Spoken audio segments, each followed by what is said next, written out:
नमस्कार ठाकुर सर। बहुत बहुत स्वागत है आपका बिहार नमन के स्टूडियो में। सबसे पहले सर ये बताइए कि आप कैसे हैं? आपको भी नमस्कार और आपका धन्यवाद कि आपने मुझे आज बुलाया अपने स्टूडियो में, उसके लिए आपका बहुत धन्यवाद। और मैं ठीक हूँ और उम्मीद करता हूँ कि आप भी ठीक होंगे। जी धन्यवाद। हम लोग भी ठीक हैं, आशीर्वाद आप लोगों का है सर। सर ये बताएं कि अभी जो 17वीं बीपीएससी में जो पीटी बच्चे क्वालिफाई किए हैं उसमें से अधिकांश ऐसे बच्चे हैं जिनको ये नहीं पता होता है कि डीआई का मतलब क्या होता है। क्या डीआई और सांख्यिकी एक ही है या दोनों में कुछ मूलभूत अंतर होता है? चूंकि आपका सर एक राकेश ठाकुर सर का नाम बहुत ज़्यादा प्रसिद्ध हो रहा है डीआई के क्षेत्र में। आपने अपनी मेहनत, अपनी लगन, अपनी तपस्या और बच्चों के प्रति जो ईमानदारी से पढ़ाई है आपकी, उससे बच्चे प्रभावित होकर के लोग आपको बहुत पसंद करने लगे हैं। तो सर हम ये जानना चाहते हैं कि जो डीआई होता है और सांख्यिकी होता है उसमें सर मूलभूत अंतर क्या है? कृपया आप इसे क्लियर करने का कोशिश करें। देखिए, जहाँ तक सांख्यिकी और डीआई का बात है, तो बेसिकली जो डीआई है वो डाटा इंटरप्रिटेशन, उसका जो फुल फॉर्म है वो डाटा इंटरप्रिटेशन यानी कि आंकड़ों का विश्लेषण है। यदि साधारण शब्दों में अगर यदि सांख्यिकी को डिफाइन करना हो, स्टैटिस्टिक्स को, तो आप यह कह सकते हैं कि जो स्टैटिस्टिक्स है वह collection of data, classification of data, presentation of data and analysis of data. ठीक है, इस सांख्यिकी के अंतर्गत ये चार चीजें जो है वो मुख्यतः शामिल की जाती है। तो पहले क्या होता था कि पहले बीपीएससी में या तो आपको डाटा कलेक्ट कैसे किया जाता है ये पूछा जाता था, या डाटा जो है वो क्लासिफाई कैसे करते हैं, या डाटा को विभिन्न जो डायग्राम है या ग्राफ, जैसे आपका टेबल है या आपका सिंपल बार है, मल्टीपल बार है, कंपोनेंट बार है, पाई चार्ट है, हिस्टोग्राम है, या आपका जो है क्यूमुलेटिव फ्रीक्वेंसी कर्व है। तो इसीलिए हम लोग अब इसको बोलते हैं कि यह डाटा इंटरप्रिटेशन है, डीआई है ना। बेसिकली क्या है, डीआई जो है वो सांख्यिकी का ही क्या है, पार्ट है। ये क्या, इसलिए यहाँ पे आपको डाटा को एनालिसिस करना होता है, इसलिए इसको हम डीआई कहते हैं। तो आपका कहने का तात्पर्य है कि डीआई और सांख्यिकी जो होता है उसमें कुछ ज़्यादा मूलभूत अंतर नहीं है, राइट?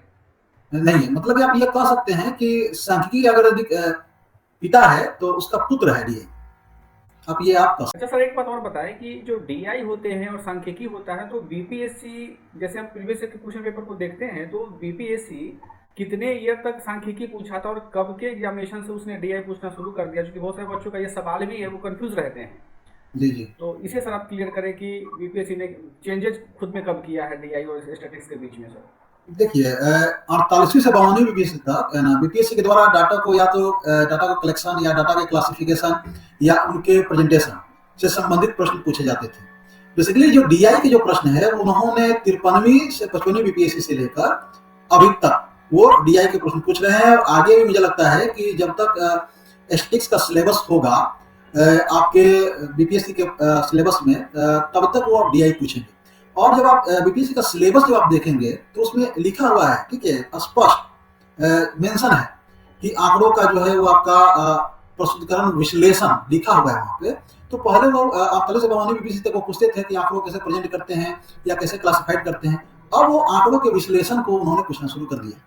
ठीक है, तो आप ये कह सकते हैं कि जो बेस जो ईयर है, जो बेंच मार्क जो है ईयर है ना, वो 53वीं 55वीं है। सर ऐसा आपने क्या जादू कर दिया है कि बहुत सारे बच्चे आपके पढ़ने के दीवाने हो गए हैं, बहुत सारे बच्चे चाहते हैं कि वो आपसे पढ़े। तो सर अभी जो आपके पढ़ाने का तरीका है, आपके समझाने का तरीका है, आपका विश्लेषण करने का जो तरीका है, वो इतना इजी आपने बना दिया है ताकि बच्चे इजीली, जो बच्चे नए भी हैं या जो नहीं जानते हैं कि what is the meaning of DI and how to learn DI, वो भी बहुत आसानी से सीख पाते हैं। तो सर आपने अपने आप को इतना इजी वे में पढ़ाने के लिए कैसे ढाला है और क्या चीज़ आपको मोटिवेट किया कि बच्चों को हम बिल्कुल आसान भाषा में, आसान तरीके से हम समझाएं ताकि वो डीआई में जो 72 अंक होते हैं उसमें वो सर इजीली 72 अंक प्राप्त करे? और आपके विद्यार्थी लाए भी हैं और बिहार नमन के बच्चे 72 में 72 अंक भी लाए हैं सर। तो सर ये बच्चे जानना चाह रहे हैं। देखिए, इसमें मेरा कुछ नहीं है, ये बच्चों का मेहनत है। जो है कि बच्चे मेहनत करते हैं और नंबर लाते हैं, 72 में 72 नंबर अक्सर बच्चों का आता है। और इस बार भी जो 69वीं का जो आया है मार्क्स, तो उसमें भी जो है वो मिनिमम जो मेरे प्रोग्राम से टेस्टिंग प्रोग्राम या जो क्लास प्रोग्राम से जुड़े हुए थे, तो मिनिमम 66 नंबर है बच्चों का, उससे कम नंबर किसी को नहीं दिया है। ठीक है, बहुत सारे लोगों का 72 में 72 है, किसी का 70 है, किसी का 69 है, ऐसे नंबर। तो बेसिकली देखिए, डीआई जो है वो बेसिकली मैथमेटिक्स का पार्ट है। और मैथमेटिक्स कुछ नहीं है, बहुत आसान, बहुत इंटरेस्टिंग सब्जेक्ट है। और मैथमेटिक्स में बच्चों को बोलता हूँ कि यह रीजनिंग है। आपको क्वेश्चन के डिमांड को समझना है कि क्वेश्चन का डिमांड क्या है, और जैसे जैसे क्वेश्चन बोल रहा है वैसे उसके अकॉर्डिंग आप चलते जाओ। आंसर जो है वो अपने आप क्वेश्चन निकाल कर दे देगा। मैंने क्या किया है कि मैंने जो भी कंसेप्ट है उन कंसेप्ट को मैंने क्या किया है कि जो व्यवहारिक जो हम लोग के डे टू डे लाइफ में जो घटना घटित होती है उसके संग मैंने उसको क्या किया है कि जोड़ दिया है। तो बच्चे क्या करते हैं कि उस कंसेप्ट को वो रिलेट कर पाते हैं अपने डेली लाइफ से। जैसे आपने देखा होगा कि डीआई में रेशियो से बहुत प्रश्न पूछे जाते हैं। तो जब रेशियो का कंसेप्ट जब मैं बच्चों को देता हूं तो मैं बताता हूं कि देखो रेशियो क्या है। Ratio is the comparison between two और मोर डेटास, है ना, दो या दो से अधिक आंकड़ों के बीच तुलनात्मक अध्ययन है। और मैं बच्चों को यह बताता हूं और ये सत्य भी है कि जो मनुष्य है, मनुष्य अपने जन्म से लेके मृत्यु तक हर काम वह रेशियो पे करता है।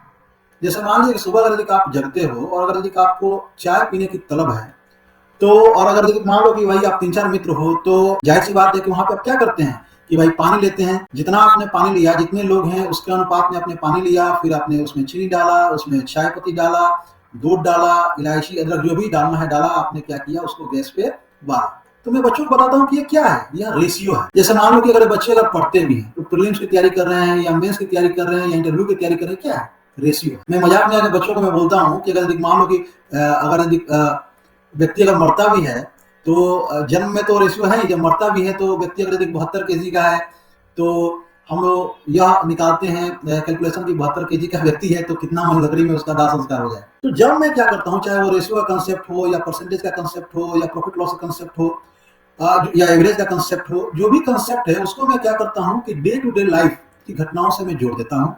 तो उससे क्या होता है कि बच्चे आसानी से इन सारी चीजों को समझ लेते हैं। पहला चीज। दूसरा चीज क्या है कि बच्चों के मन में बचपन से ही मैथमेटिक्स को लेके एक बहुत डर बैठा दिया जाए। और हमारा कुछ एजुकेशन सिस्टम भी वैसा है कि जो है हम लोग समझने पे कम ध्यान देते हैं, हम लोग रटने पे ज्यादा ध्यान। तो बच्चे क्या करते हैं कि मैथमेटिक्स को रटना शुरू कर देते हैं, जबकि मैथमेटिक्स रटने वाली चीज नहीं है। तो मुझे लगता है कि अगर यदि बच्चों को अगर डिफिकल्टी हो रही है तो वो बच्चों की गलती नहीं है, वो शिक्षक जो है, शिक्षक संभवतः शायद बेहतर तरीके से डिलीवर नहीं कर पा रहे हैं चीजों को। अगर यदि आप बेहतर तरीके से डिलीवर करेंगे तो बच्चों को जरूर समझ में आ जाएगा। ठीक है, तो मैं वही काम करता हूँ, है ना, कि ताकि बच्चे जो है आसानी से समझ जाए और बच्चे उससे कोरिलेट करते हैं, अपनी चीज़ों को आप समझ जाते हैं। अच्छा सर, एक चीज़ और है, बच्चों का प्रश्न था कि मान जी। लेते हैं कि किसी भी बच्चे का मैथमेटिकल बैकग्राउंड नहीं है, वो आर्ट्स बैकग्राउंड का है हम्म। और उसे 17वीं का मेंस देना है या 11वीं का बच्चे मेंस देंगे या वो डीआई की वो तैयारी करेंगे, तो क्या वैसे बच्चे डीआई की तैयारी कर सकते हैं और क्या अच्छा परफॉर्म कर सकते हैं मैथमेटिक्स बिल- बच्चों को तुलना में? बिल्कुल बिल्कुल कर सकते हैं सर। मैं जब बच्चे जब मेरे पास जब इसके रिगार्डिंग जब बात करते हैं कि सर मुझे बिल्कुल कुछ नहीं आता, तो मैं उनसे यही पूछता हूँ कि क्या आपको जोड़ने आता है, आपको घटाने आता है, आपको गुणा करने आता है, आपको भाग देने की प्रक्रिया आती है? तो बोलते हैं हाँ सर आती है। तो मैंने कहा कि इसके अलावा कुछ है ही नहीं डीआई में। अगर जी आपको अगर जोड़ने की क्रिया पता है, आपको भाग देने की क्रिया पता है, माइनस की क्रिया, घटाव की क्रिया पता है, गुणा की क्रिया पता है, तो कुछ नहीं। तो डीआई बिल्कुल आपके रेंज में है। तो क्या होता है कि बच्चों का मैक्सिमम जो है प्रेशर वहीं रिलीज हो जाता है। आप जब जाएंगे किसी अच्छे डॉक्टर के पास, तो जब डॉक्टर आपको कहेगा कि आपको कुछ बीमारी नहीं है, कोई गंभीर बीमारी नहीं है, तो चाहे कितना भी आप क्यों ना गंभीर बीमारी से ग्रसित हो, आपके अंदर जो कॉन्फिडेंस बिल्डअप होगा वह उस बीमारी से लड़ने की क्षमता जो है वो आपके अंदर प्रदान कर देगा। मैं यही काम करता हूँ कि अगर मुझे पता है कि हाँ जी बच्चों को नहीं आ रहा है, तो मैं बच्चे को हमेशा ये कहता हूँ कि बेटा ये आपकी गलती नहीं है। कोई भी जो इंसान है वो जन्मजात तो विद्वान होता नहीं है, जन्मजात तो उसको दिया जाता नहीं है, सीख लेना है।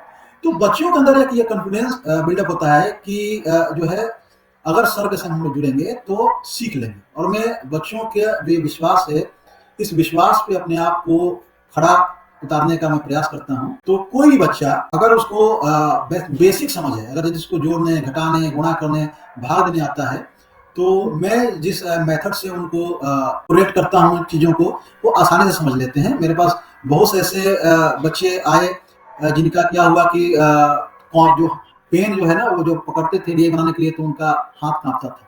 और आज बच्चे 72 नंबर लेके आ रहे हैं, सिलेक्ट हो रहे हैं, अच्छे रैंक लेके आ रहे हैं। तो अगर यदि सिखाने वाला बेहतर होगा तो बच्चे जरूर सीख जाएंगे। अच्छा सर, डीआई जो है आप कब से पढ़ा रहे हैं? डीआई जो है वो मैं 48 से 52 बीपीएससी से मैं पढ़ा रहा हूँ बच्चों को।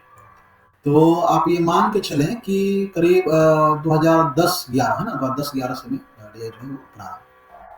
तब तो सर काफ़ी लंबी जर्नी है डीआई के क्षेत्र में। जी। तो सर क्या कोई ऐसी घटना को शेयर करना चाहेंगे कि एक कोई भी ऐसा बच्चा का घटना हो जिसको आपको लगे कि हाँ इसको तो हमने बहुत मेहनत किया है, वो परफॉर्म भी अच्छा किया है, मतलब कि शून्य लेवल से आपके पास में आया हो और वो वास्तव में बीपीएस में सिलेक्ट हुआ हो और अच्छे नंबर से सिलेक्ट हुआ हो, और ताकि आपको एक गरिमामय जो एक गुरु का पद होता है वो गौरवान्वित करने का उस बच्चे ने मौका दिया हो। क्योंकि सर अभी के समय में क्या होता है कि जो बच्चे के लिए मोटिवेशन बहुत ज़रूरी होता है। मान लेते हैं कि आप डीआई पढ़ा रहे हैं, तो आपके पास में कुछ बच्चों की कहानियाँ होंगी, कुछ अपनी कहानियाँ होंगी, खटी मीठी कहानियाँ जो होती हैं, तो इससे बच्चे ज़्यादा इंटरेक्ट होते हैं कि हाँ सर के पास यदि उस जैसे बच्चा यदि जाके तैयारी करके सेलेक्ट हो सकता है, तो मैं भी यदि रूरल बैकग्राउंड का हूँ या हूँ मतलब रही हूँ या रहा हूँ, तो हम भी यदि सर के साथ में पढ़ाई करते हैं, डीआई से जुड़ते हैं, तो हम भी अच्छा परफॉर्म कर पाएंगे डीआई में। और जो बीपीएससी में सिलेक्ट होने का हमारा सपना है, मेरे परिवार का सपना है सर, वो पूरा हो जाए। तो सर क्या कोई कहानी आपके नज़र में कि उसको थोड़ा संक्षिप्त में आप बता पाए तो। कहानियाँ तो सर बहुत सारी है। अब अगर मैं अगर देखिए यहाँ पे अगर किसी का नाम लूँ तो थोड़ा सा ना ठीक नहीं कहलाएगा, क्योंकि मान लीजिए कि हम लोग पद पे हैं, आप प्रशासनिक अधिकारी, एक वो बच्ची थी, मैं उसका नाम नहीं लूँगा। तो वो जब मेरे पास आई डीआई पढ़ने के लिए, तो उसको जोड़ने भी नहीं आता था, उसको जोड़ने घटाना भी नहीं आता था। तो वो मुझसे प्रतिदिन जो है वो डांट सुनती थी। अच्छा, जो एक शिक्षक होता है, शिक्षक के लिए जो उसके जो बच्चे होते हैं वो संतान की तरह होते हैं। अगर यदि आप शिक्षक हैं और आपने अपने बच्चों और अपने बच्चे और अपने शिष्यों के अगर यदि बीच में कोई भेद किया, तो शायद आप उस पद के अनुरूप नहीं है, उस पद की गरिमा को आपने नहीं रखा। तो एक अपनी बेटी की तरह मैं उसको है ना समझाता था, उसको डांटता था, उसको भाई तुम ऐसे करो वैसे करो। वह पर डे होती थी, पर डे। अच्छा, जब मैं उसको डांटता था तो बाद में हमको अच्छा नहीं लगता था कि भाई डांट सुनी है, लेकिन तब भी वो इतनी ढीठ थी कि उधम पूरा वो कितनी भी गलतियां क्यों ना हो, लेकिन वो सीखना नहीं छोड़ी, और जो है वो फाइनली जो है वो एसडीएम के पद पे वो चयनित हुई है। और अभी प्रॉपर जो है वो एक अनुमंडल की जो है वो मालकिन है। तो नाम मैं नहीं उसका लूंगा क्योंकि थोड़ा सा, तो बहुत सारी ऐसी कहानियां हैं कि बिल्कुल एकदम पूरा जीरो लेवल के बच्चे आए जिनको कुछ नहीं समझ में है, लेकिन वो अपनी डेडिकेशन के बदौलत वो आज अच्छे अच्छे पदों पे हैं। और यही कारण है कि जो है आपने वीडियो भी देखा होगा, एक दो बच्चों का वीडियो देखा होगा, बहुत सारे बच्चे जो है जो सिलेक्ट होने के बाद वो लगातार जो है वो मुझसे कहते हैं कि सर जो है मैं अपना वीडियो आपको बना के भेज रहा हूँ, मैं अपना वीडियो बना के भेज रहा हूँ, अपनी कहानी शेयर कर रहा हूँ। मैंने कहा नहीं है ना, ये सब ठीक है आप लोग। और जब बच्चे जब सिलेक्ट हो जाते हैं तो बच्चे जब हमसे पूछते हैं कि सर क्या आपको चाहिए कि बचना, तो मैं बच्चों को यही कहता हूँ कि बाबू बस कोई ऐसा काम मत करना कि कभी तुम्हारे गुरु को तुम्हारे ऊपर जो है वो शर्म महसूस हो कि तुम हमारे शिष्य हो, है ना। हमेशा कुछ ऐसा काम करना कि मुझे गर्व महसूस हो, यही मेरी गुरु दक्षिणा है। तो कहानियां बहुत सारी है। जी। अच्छा सर, जहाँ डीआई में अभी हम ऐसे देख रहे हैं और कुछ बच्चों ने हमको बोला भी है कि जहाँ पे डीआई के कुछ ऐसे शिक्षक भी हैं जो काफ़ी अपना फी बहुत हाई करके रखे हुए हैं, है ना, जो एक सामान्य परिवार का बच्चा वहन नहीं कर सकता है। जी जी। लेकिन ऐसी स्थिति में भी सर आप एक नॉमिनल फी लेकर के बच्चों को पढ़ा रहे हैं, सर तो इसके पीछे क्या उद्देश्य है? देखिए इसके पीछे जो आप ये कह सकते हैं कि मेरा व्यक्तिगत जो है इसके पीछे कुछ कहानी है। वास्तव में मैं कभी नहीं सोचा था कि मैं शिक्षक बनूंगा। मेरा हमेशा ये टारगेट रहा कि मैं भी इसी सपने के संग मैं इस फील्ड में आया कि मुझे आईएएस बनना है, मुझे प्रशासनिक अधिकारी बनना है। लेकिन जो ये सोकॉल्ड जो बाजार है, शिक्षा का बाजार, इस बाजार के मकड़जाल में मैं फंसा और मैं अपने सपने को पूरा नहीं कर पाया। तो मेरी ये कोशिश ये होती है कि हर वो बच्चा जो इस सपने को जी रहा है, जिसमें मैं अपना प्रतिबिंब देख रहा हूँ, इस भंवरजाल, इस मकड़जाल में न फंसे। और हर वो बच्चा जो कम से कम फीस के कारण वो अगर यदि अच्छा दो तीन बच्चे ऐसे मुझे मिले जिनके पास फीस नहीं था और जो है वो क्लास नहीं कर पाया। बाद में मुझे पता चला तो मैंने कहा कि भाई क्यों जो है आप हमको बताते हैं ना, क्लास में आपको मैं एंट्री दे देता। आज की मैं अभी कहानी आपको बता रहा हूँ कि आज मैं जब यहाँ पे क्लास लेके मैं आ रहा था उनके लिए दिल्ली से, तो एक बच्चा मुझे मिला जो पर्चियाँ बांट रहा था कोचिंग का। तो वो मुझे जानता था, तो मुझे आया, सम्मान दिया, प्रणाम किया। फिर बोला कि सर ऐसा है कि जो है मैं यूपीएससी की तैयारी करता हूँ और सर मैं बिहार के नालंदा का रहने वाला हूँ। कि सर मैंने आपका काफ़ी नाम सुना है कि मैं चाह रहा हूँ सर थोड़ा सा आप मुझे गाइड कर देते। तो मैं कहा कि तुम अगर यदि सिविल की तैयारी कर रहे हो तो फिर पर्चा क्यों बांट रहे हो? तो बोला सर पर्चा नहीं बांटेंगे तो कहाँ से किताब खरीदेंगे, कहाँ से कॉपी खरीदेंगे? तो मैंने कहा कि बेटे जब भी सीसेट का मेरा बैच चलेगा और जब भी डीआई का बैच चलेगा, तुम जब चाहोगे तुम आना, आके तुम क्लास कर लेना, तुम सीसेट क्लास कर लेना, तुम डीआई क्लास कर लेना। तो मुझे लगता है कि अगर यदि कोई बच्चा फीस देने के कारण अगर यदि वो क्लास नहीं कर पा रहा है, तो इतना न्यूनतम फीस रखा जाए कि वो बच्चा वो क्लास कर सके। तो इसलिए जो है मैंने इतना ये किया है, ताकि और देखिए जो फीस है, जो शिक्षा को आप पैसे से नहीं खरीद सकते हैं, शिक्षा अमूल्य होती है। लेकिन अगर यदि आप न्यूनतम फीस नहीं लेंगे, तो बच्चा हो सकता है कि वो सीरियस ना हो, माने वो सीरियसली वो चीज़ों को ना ये करे। जी, जी। ठीक है, फिर मटेरियल वगैरह में भी खर्च होता है चीज़ों को, तो इसलिए इतना ही फीस मैंने कहा है, मैंने रखा कि भाई जिससे बच्चा अफोर्ड कर ले और वो सीरियसली पढ़े, और उसको ये भी ना लगे कि जैसे कई बार क्या होता है ना कि बच्चे, अगर एक आपने किसी बच्चे को कहा कि ठीक है चलो आगे तुम फ्री पढ़ लो, तो उसको लगता है कहीं ना कहीं से कि उसके स्वाभिमान को ठेस लगती है, तो किसी बच्चे के स्वाभिमान को भी ठेस ना लगे। ठीक है, इन सब चीज़ों को ये करते हुए बाकी गुरुदक्षिणा तो है, वो तो मैं यही मांगता हूँ कि अपना रिजल्ट दो और अच्छा अधिकारी बनो, ताकि जो है हमको तुम पे गर्व हो। तो बिहार नमन का पूरा परिवार आपके इस अच्छे और परोपकारी कार्य के लिए बहुत बहुत साधुवाद देता है। सर एक चीज़ और बताएं कि बहुत सारे ऐसे बच्चे होते हैं कि जो चाहते हैं कि हम डीआई को सेल्फ स्टडी करके तैयार करें। अब हम्म। इसके पीछे हो सकता है कि उनका इकोनॉमिकल बैकग्राउंड खराब हो, या उनका किसी दूसरे टीचर के साथ बिटर एक्सपीरियंस रहा हो। तो सर वैसे बच्चों को आप क्या संदेश देना चाहेंगे? देखिए आप डीआई को अपने से भी तैयार कर सकते हैं, उसमें कोई दिक्कत नहीं है। देखिए बेसिकली क्या है, आप जब डीआई के प्रश्न को आप देखेंगे, तो उसमें आपको दो तीन चीज़ों पे आप अगर ध्यान केंद्रित करेंगे, तो जो है प्रश्न आपके रेंज में होंगे। एक तो जो ग्राफ है, जैसे आपका अगर मान लो कि टेबल दे दिया गया है, या बार है, या पाई चार्ट है, या लाइन ग्राफ है, उसकी समझ होनी चाहिए आपको कि डेटा कहाँ से कैसे फाइंड आउट करना है। और जो सबसे जो मोस्ट इंपॉर्टेंट जो है वो ये है कि जो प्रश्न पूछे गए हैं, उस प्रश्न का डिमांड क्या है। जैसे जो ए बी सी डी करके जो प्रश्न पूछे जाते हैं, उसका डिमांड क्या है। और जो प्रश्न जो है वो जो मोस्टली जो होते हैं, वो या तो आपके परसेंटेज बेस्ड होते हैं, या प्रॉफिट लॉस बेस्ड होते हैं, या एवरेज बेस्ड होते हैं, या रेशियो बेस्ड होते हैं, या बोलमास के नियम पे ना सिंप्लीफिकेशन के होते हैं। तो अगर यदि आप ग्राफ से डेटा जो है वो निकालने की तकनीक अगर आपको पता है, और प्रश्न की डिमांड पता है, आपको परसेंटेज का जो है बेसिक नॉलेज है, आपका बहुत ज़्यादा कोई एडवांस नॉलेज नहीं चाहिए, basic knowledge, percentage, ratio, average, profit loss, इन सब का अगर बेसिक नॉलेज है, तो आप खुद से तैयार कर सकते हैं, उसमें कोई दिक्कत नहीं है। प्रैक्टिस बहुत जरूरी है। आप देखते होंगे कि बहुत सारे बच्चे जो होते हैं जो मैथमेटिक्स बैकग्राउंड के होते हैं, लेकिन due to lack of practice, practice के अभाव के कारण उनका नंबर कम आता है। तो इसलिए आप प्रैक्टिस कीजिए, ग्राफ पे कमांड कीजिए कि ग्राफ से डेटा कैसे फाइंड आउट करना है।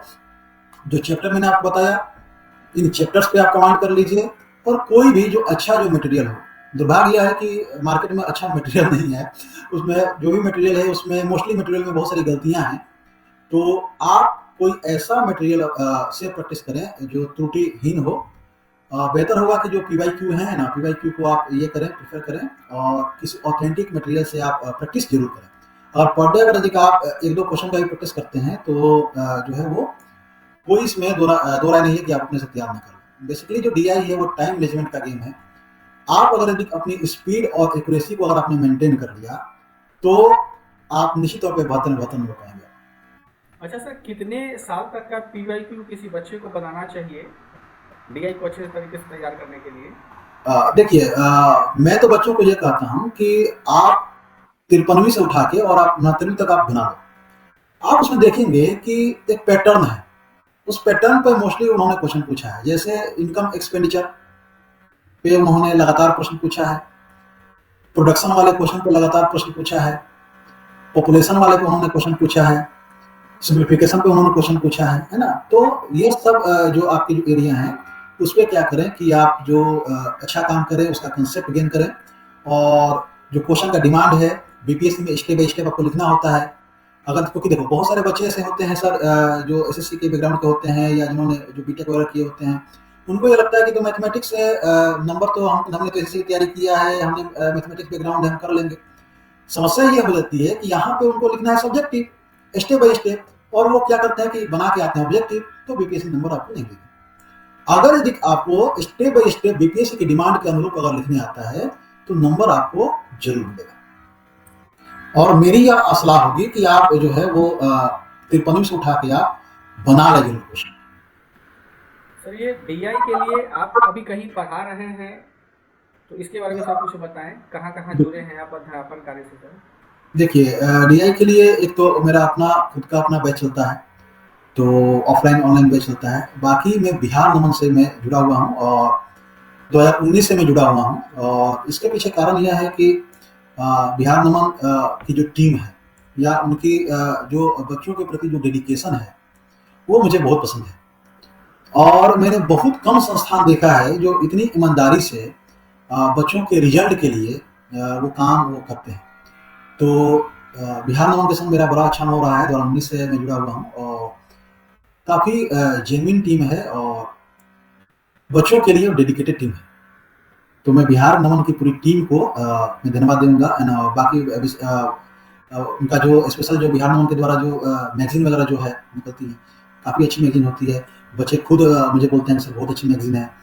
तो जो पूरी जो टीम है, चाहे वो पब्लिकेशन की टीम हो या जो क्लास रूम की जो टीम हो ना, वो टीम बहुत अच्छी है और जेन्युइन लोग हैं। तो इसलिए जो है मुझे बिहार नमन से जुड़ना अच्छा लगा है। और मेरी पूरी ये कोशिश है कि जब तक मैं इस क्षेत्र में हूँ मैं बिहार नमन का एक परिवार का एक सदस्य बनकर रहूँ। सर अभी 17वीं बीपीएससी मेंस के लिए डीआई का आपका क्या प्रोग्राम चल रहा है सर, और कहाँ कहाँ चल रहा है? देखिए 17वीं बीपीएससी के लिए जो है वो दो प्रकार का प्रोग्राम हम लोग चला रहे हैं। एक तो डीआई स्पेशल क्लासरूम प्रोग्राम है। इस क्लासरूम प्रोग्राम की विशेषता यह है कि इस क्लासरूम प्रोग्राम में मैं ये मान के चलता हूँ कि बच्चे को कुछ नहीं आता है, तो मैं बिल्कुल जीरो लेवल से मैं बच्चों को सिखाता हूँ और स्टेप बाय स्टेप एक सीढ़ी दर सीढ़ी उनको मैं लेवल 1, लेवल 2, लेवल 3 ऐसे करके और उनको अंतिम पायदान तक पहुँचाता हूँ। बेसिकली दिक्कत क्या है ना कि जो जैसे मान लीजिए सपोज कि एक बिल्डिंग है तो अगर मान लीजिए कि एक कोई कारीगर है और कारीगर के अधीनस्थ बहुत सारे जो है वो कारीगर बिल्डिंग का निर्माण सीखना चाहते हैं। अब जो कुशल कारीगर है अगर यदि खुद से वो क्या करे कि पूरा बिल्डिंग का निर्माण कर दे, तो मुझे लगता है कि जो बाकी के जो कारीगर हैं वो जो सीखने आए हैं कि बिल्डिंग निर्माण की प्रक्रिया क्या है, वो सीख नहीं पाएंगे। उनको शुरुआत में तो लगेगा कि हाँ जी बहुत बेहतर बिल्डिंग है, लेकिन वो सीख नहीं पाएंगे। मेरा जो है वो मेरा उद्देश्य यह होता है कि मैं बिल्डिंग निर्माण नहीं करूंगा, मैं आपको यह बताऊंगा कि बिल्डिंग बनता कैसे है। आप बिल्डिंग मुझे बना के दिखाओ, जहां गलतियां होगी आपसे बनाने में मैं बताऊंगा कि नहीं यहां पे आप गलतियां किए हैं। तो क्वेश्चन जो है मैं क्या करता हूं कि मैं बच्चों को क्वेश्चन का कंसेप्ट मैं उनको देता हूं और मैं क्वेश्चन बच्चों से सॉल्व कराता हूं कि आप बना के मुझे दिखाओ। मैं खुद पीवाईक्यू सॉल्व नहीं करता, मैं बच्चों को मैं इस पे भरोसा करता हूं कि मैं बच्चों के अंदर इतनी एबिलिटी डेवलप कर दूं ताकि बच्चे खुद पीवाईक्यू सॉल्व करें और मुझे वो सॉल्व करके दिखाएं। उसके बाद अगर कहीं पे कोई दिक्कत है, कोई कमी है, कुछ उन्होंने गलती किया तो मैं उसको बताऊं। तो ये क्लासरूम प्रोग्राम इस तरीके से चलता है। दूसरा हम लोग का डीआई स्पेशल टेस्ट प्रोग्राम है जो काफी मतलब कि बच्चों के बीच काफी लोकप्रिय है। इस टेस्ट प्रोग्राम में टेस्ट को ऐसे टेस्ट इसको कुल 15 टेस्ट इसमें हम लोग लेते हैं। इसका डिजाइन ऐसे किया गया है ताकि आप हर डायमेंशन के क्वेश्चन से आप परिचित हो सकें। तो जब आप हर डायमेंशन के क्वेश्चन से जब परिचित होंगे तो कोई भी डायमेंशन अगर वहां पे पूछा जाएगा तो आप जो है वो आप क्वेश्चन बनाने के माने उसमें आप इतने एबल होंगे कि आप क्वेश्चन बना देंगे। उसका जो सबसे जो महत्वपूर्ण जो ये है कि मैं जो है ये जब क्वेश्चन का जब मैं ये करता हूँ फ्रेमिंग करता हूँ तो एक तो किस टाइप के प्रश्न आ रहे हैं उनको ध्यान में रखता हूँ और किस टाइप के प्रश्न पूछे जा सकते हैं उनको भी मैं ध्यान रखता हूँ। जैसे यही कारण है कि आप देखेंगे कि 67वीं 68वीं 69वीं में एज इट इज क्वेश्चन आए हैं। जो टेस्ट प्रोग्राम जो मेरे द्वारा जो चलाया जाता है वो एज इट इज क्वेश्चन आए हैं। 69वीं बीपीएससी का जब क्लासरूम प्रोग्राम और टेस्ट प्रोग्राम जब हम लोगों ने लॉन्च किया था तो मैंने कहा था कि अभी तक एमआरपी बेस्ड क्वेश्चन उन्होंने नहीं पूछा है, यूनिट बेस्ड क्वेश्चन उन्होंने नहीं पूछा है। तो हो सकता है कि MRP based question unit based question पूछा जाए। तो मैंने जो है वो एमआरपी बेस्ड क्वेश्चन कराया था यूनिट बेस्ड क्लास में भी कराया था, टेस्ट में कराया था, और कोइंसिडेंट ऐसा रहा कि दोनों जो है क्वेश्चन आपके पूछ दिए गए। तो हमारे बच्चों ने वो दोनों क्वेश्चन को अटेंड किया और 72 नंबर लेके आए। ठीक है, जैसे कि मैंने बताया कि कुछ बच्चे ऐसे हैं जिनको मतलब 66 से नीचे किसी को नंबर नहीं है। तो ये 2 प्रोग्राम है हम लोग का, कि एक तो आपका क्लासरूम प्रोग्राम और दूसरा टेस्ट प्रोग्राम। जो क्लासेस हैं वो मेरी जो है वो 3 जगह लगती है। एक तो जो मेरी अपनी है क्लासेस वो लगती है, बिहार नमन मेरी क्लास लगती है, और बिहार नमन और बीपीएससी एकेडमी के द्वारा जो है दिल्ली में मुखर्जी नगर में मेरी क्लास जो है वो लगती है। तो अभी फिलहाल मैं ये 3 जगह मैं क्लास ले रहा हूँ, और मेरी कोशिश है कि इन 3 जगह के जो बच्चे हैं वो बच्चे संतुष्ट हों। और अगर यदि ये बच्चे संतुष्ट हो जाते हैं, ये अगर यदि अच्छा अगर नंबर लाते हैं, अगर यदि सफल हो जाते हैं, तो मुझे लगेगा कि मेरे मेहनत का मुझे प्रतिफल मिलेगा। आपने सर बहुत ही सरलता से, बहुत ही सज्जनता से बच्चों के सारे प्रश्नों का सर जवाब दिया है। इसके लिए मैं आपका व्यक्तिगत से धन्यवाद ज्ञापन करता हूँ। और आपको भी सर धन्यवाद। जी जी, और साथ में ही सर आपका जो पढ़ाने का तरीका है, समझाने का तरीका है, हम ये उम्मीद करते हैं कि जो भी बच्चे आपसे जुड़ेंगे वो डीआई में निराश नहीं होंगे और 72 में 72 नंबर लाएंगे। बिहार नमन की पूरी टीम की ओर से सर आपको भविष्य की बहुत बहुत शुभकामनाएं। और सर आप अंत में बच्चों के लिए सर क्या संदेश देना चाहेंगे? आपको भी धन्यवाद, और बच्चों को मैं यही बोलूंगा कि ये एग्जाम बहुत आसान है। आपके अंदर इतनी एबिलिटी है कि आप इस एग्जाम को जरूर निकालेंगे। आप अपनी क्षमता पे भरोसा कीजिए। जैसे इस बार जो प्रीलिम्स की मैं बात थोड़ा सा मैं आपको बता दूं कि एक मेरा स्टूडेंट है, बहुत प्रिय शिष्य है। तो जो है वो एग्जामिनेशन सेंटर से मुझे फोन किया प्रीलिम्स देने से पहले कि सर क्या मैं करूं। तो मैंने कहा कि देखो, तुम्हारे अंदर बहुत पोटेंशियल है, अगर तुम्हारा नहीं होगा तो किसी का नहीं होगा। बस अपनी क्षमता पे तुम भरोसा करो और जाके एग्जाम दो पूरे कॉन्फिडेंस के साथ। उस बच्चे का 108 है, ठीक है, जहां पे 91 गया है जनरल का कटअप, वो 108 है। तो हर बच्चा क्षमतावान है। तो इसलिए आपको एकदम नर्वस नहीं होना है, गलत मटेरियल से आपको दूर रहना है, और जरूर सिलेक्शन होगा। आप इतिहास बनाने के दोराहे पर आप खड़े हैं, आपके ऊपर डिपेंड करता है। और देखो, अगर यदि आप सिलेक्ट हो गए तो आप ही नहीं, आपकी भावी पीढ़ियां भी सफल हो जाएंगी। तो आपके ऊपर यह डिपेंड करता है कि आप अपने परिवार, अपने समाज, अपने राज्य, अपने देश के लिए अपना नाम इतिहास में दर्ज कराना चाहते हैं, या इतिहास के पन्नों में कहीं खो जाना चाहते हैं। इसलिए आप अपनी क्षमता पे भरोसा रखिए, आप कर सकते हैं, कर सकते हैं, कर सकते हैं। सर बहुत बहुत धन्यवाद बिहार नमन को समय देने के लिए। सर भविष्य की बहुत शुभकामनाएं आपको। फिर से सर बहुत बहुत धन्यवाद। नमस्कार।